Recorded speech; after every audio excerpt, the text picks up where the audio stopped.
Langkah berat tanpa suara, mencari jejak dalam gelap kulit. Daya tarik kota. Kota besar itu memang penuh dengan keajaiban dan misteri. Setiap malam, Surti terpesona oleh kerlap-kerlip lampu jalan yang menghiasi setiap sudut. Di kafe tempatnya bekerja, kehidupan malam bergerak begitu cepat, seolah-olah ada dunia lain yang berjalan paralel dengan dunia siang. Begitu banyak orang yang tampaknya hidup dengan bebas, tanpa beban, namun di dalam hati Surti ada perasaan asing yang terus mengusik.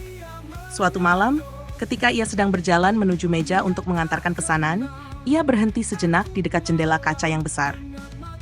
Pemandangan di luar, dengan lampu-lampu yang berkelap-kelip, mobil-mobil yang berlalu lalang, dan orang-orang yang bersenang-senang, memberi kesan bahwa kota ini adalah tempat yang penuh kebebasan. Namun, di balik keindahan itu, ia merasakan kesepian yang mendalam. "Sudah lama kamu di sini, kan?" Suara Ferry tiba-tiba terdengar di sampingnya. Surti menoleh dan melihat pria itu tersenyum dengan sebotol air mineral di tangannya.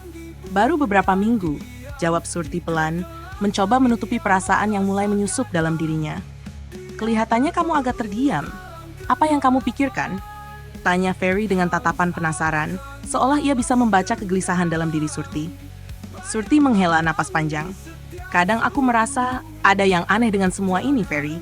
Kota ini begitu besar, penuh dengan kehidupan, tapi aku merasa terasingkan. Semua orang seperti berpura-pura bahagia, seolah mereka punya segalanya. Tapi aku tahu, mungkin itu semua hanya topeng." Ferry menatapnya sejenak, lalu mengangguk perlahan. "Aku mengerti, tapi itu dunia kita, Surti. Ini adalah kota yang bisa mengubah siapa saja. Orang-orang datang ke sini untuk mengejar impian mereka, tapi seringkali mereka terperangkap dalam ilusi. Kota ini penuh dengan godaan, dan godaan itu bisa membuat orang lupa siapa mereka sebenarnya."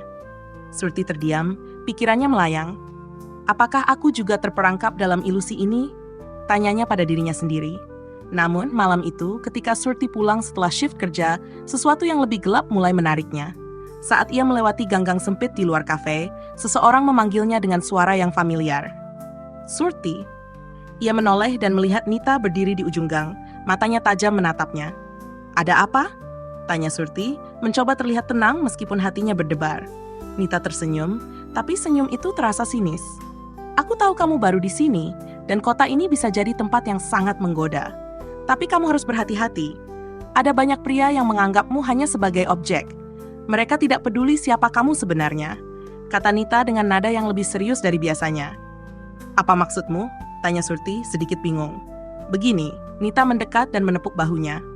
"Aku tahu apa yang terjadi di dalam kafe itu. Terkadang, mereka bukan hanya datang untuk makan atau minum. Beberapa dari mereka ingin lebih dari itu. Mereka ingin mengendalikanmu, menjadikanmu bagian dari dunia yang sangat gelap. Dan percayalah, jika kamu tidak berhati-hati, kamu akan terseret jauh ke dalamnya." Surti terkejut, bibirnya tercekat. Apa yang sebenarnya terjadi di kota ini, pikirnya? Apakah aku benar-benar berada di tempat yang salah? Namun, meski perasaan takut mulai menguasai dirinya, Surti tahu ia tidak punya pilihan lain. Ia harus bertahan. Ia sudah jauh dari rumah, jauh dari Sudiman, jauh dari segala yang dikenalnya. Surti mencoba menanggapi kata-kata Nita dengan biasa, meskipun hatinya terombang-ambing oleh kegelisahan yang semakin dalam. Hari demi hari, Surti semakin terjebak dalam rutinitas kafe malam yang penuh dengan godaan. Ia semakin sering bertemu dengan pria-pria yang sepertinya menganggapnya lebih dari sekadar pelayan. Salah satunya adalah seorang pria bernama Budi, yang selalu datang setiap malam dengan wajah ceria, namun ada sesuatu dalam tatapannya yang mengganggu Surti. Malam itu, setelah Surti mengantarkan pesanan, Budi menghentikannya. "Surti," panggilnya dengan suara lembut namun penuh makna. "Kamu tahu, kamu terlihat sangat berbeda dari yang lain. Ada sesuatu dalam dirimu yang menarik. Maukah kamu duduk sebentar? Aku ingin berbicara denganmu." Surti merasa canggung, namun ia tidak bisa menolak. Budi adalah pelanggan yang baik, meski ada sesuatu dalam cara dia memandangnya yang membuat Surti merasa tidak nyaman. "Apa yang ingin kamu bicarakan?" tanya Surti, mencoba terdengar tenang. Budi tersenyum lebar meletakkan gelas di meja. "Aku tahu hidupmu tidak mudah, Surti. Aku bisa melihatnya. Tapi, aku bisa memberimu lebih dari yang kamu bayangkan. Aku bisa memberimu kehidupan yang jauh lebih baik dari ini. Semua yang kamu inginkan, bisa aku beri." Surti terdiam, mencoba mencerna kata-kata Budi.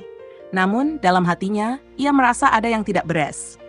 Apa yang dia inginkan dariku? Pikirnya. Kenapa aku merasa seperti aku hanya menjadi alat baginya? Sebelum Surti bisa merespon, Budi sudah berdiri dan menepuk pundaknya dengan lembut. Pikirkan itu, Surti. Aku di sini, selalu di sini, menunggu kamu. Saat Budi pergi, Surti merasa hatinya berdebar. Aku terjebak. Aku mulai terjebak dalam permainan ini, pikirnya, menahan air mata yang tiba-tiba muncul di pelupuk mata. Setelah malam itu, Surti mulai merasa lebih terperosok dalam dunia yang kelam ini. Ia semakin sering mendengar bisikan-bisikan dari Nita tentang dunia malam yang mengerikan, dan semakin sulit bagi Surti untuk mengetahui siapa yang benar-benar peduli padanya dan siapa yang hanya ingin memanfaatkannya. Malam demi malam, saat ia melayani pelanggan, ia mulai merasa seperti sebuah bayangan, sebuah objek yang hanya ada untuk memenuhi keinginan orang lain. Semakin lama, Surti merasa semakin jauh dari siapa dirinya sebenarnya. Dia menjadi semakin terasing, dan kota ini yang seharusnya memberinya kebebasan, malah membawa dirinya lebih dalam ke dalam kesepian yang tak terungkapkan. Namun, dalam hatinya, Surti tahu ada jalan keluar. Meski kegelapan semakin mendekat, ada satu hal yang terus bertahan dalam dirinya. Harapan. Suatu hari, aku akan menemukan jalan keluar dari sini, pikirnya dengan tekad yang semakin kuat. Surti berjalan menyusuri lorong sempit di belakang kafe. Suasana malam semakin larut, gemerlap lampu neon menyinari wajahnya, namun hatinya masih terasa kosong, seperti ada yang hilang. Ia melewati dapur, mendengar suara peralatan dapur yang beradu, dan aroma kopi yang masih tercium tajam di udara. Semua ini sudah menjadi bagian dari kehidupannya, namun tetap saja terasa asing. Kepalanya berputar, teringat percakapan dengan Budi tadi siang. Sejak awal ia bertemu dengan Budi, ada perasaan yang tak terungkapkan dalam hatinya. Sebuah perasaan yang bercampur antara ketertarikan dan ketakutan. Hari ini semuanya semakin membingungkan. Budi dengan caranya yang lembut dan penuh perhatian selalu ada di sana. Namun setiap kali ia berpikir tentang Sudiman, ada perasaan yang jauh lebih dalam, yang datang dari masa lalu yang tak bisa ia lupakan. Surti berhenti di depan meja kasir, memandangi tumpukan uang yang terhitung.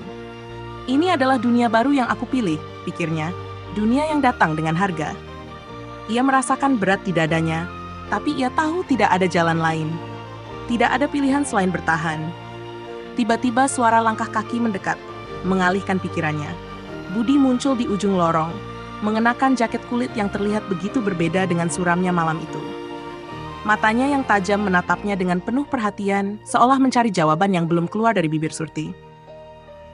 Surti, Budi memanggil dengan lembut, suara bassnya terasa menggema di telinga Surti. Kamu sudah bekerja cukup lama malam ini. Apa kamu tidak ingin sedikit istirahat? Surti memaksakan senyum meskipun hatinya terasa berat. Aku baik-baik saja, jawabnya singkat, berusaha menepis rasa cemas yang mulai merayapi dirinya. Ada yang bisa saya bantu, Budi? Budi mengangguk, matanya masih mengamati wajah Surti dengan penuh rasa ingin tahu. Aku tahu ini bukan tempat yang mudah untuk kamu, Surti. Tapi aku ingin kamu tahu, kamu tidak sendirian di sini. Ia maju selangkah, lebih dekat dengan Surti. Aku bisa membantu. Aku bisa memberimu kehidupan yang lebih baik dari ini. Jangan biarkan diri kamu terus terperangkap dalam kafe ini. Surti terdiam, menatap Budi yang kini semakin dekat. Hati Surti berdebar, suaranya hampir tersekat di tenggorokan. Apa maksudmu, Budi? Tanyanya akhirnya, meskipun ia sudah bisa menebak jawaban yang akan datang. Apa yang sebenarnya kamu inginkan? Budi tersenyum tipis, namun senyumnya kali ini terasa lebih kelam, lebih dalam. Aku ingin membantu kamu keluar dari kehidupan ini, Surti. Aku tahu kamu lebih dari sekadar pelayan di sini. Kamu layak mendapatkan lebih. Surti menelan ludah, matanya menatap kosong ke arah lantai yang tercakup lapisan tipis debu. Aku hanya ingin hidupku sendiri, pikirnya dalam hati, namun kalimat itu tak mampu ia ucapkan. Budi terus memandangnya, semakin dekat, hingga jarak antara mereka terasa begitu dekat. Jangan biarkan dirimu terperangkap dalam dunia ini.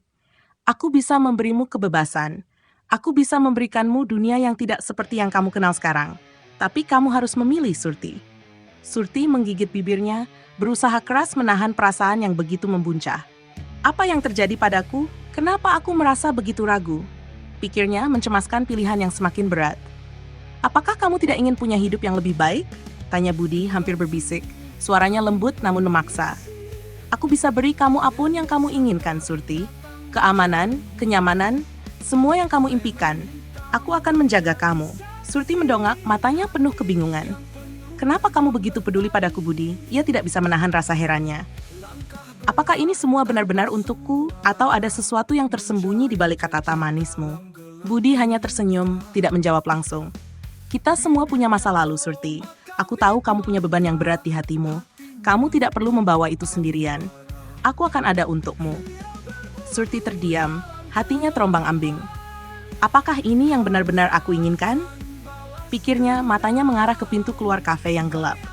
Aku bisa pergi, bisa mulai hidup baru, tetapi dengan harga apa?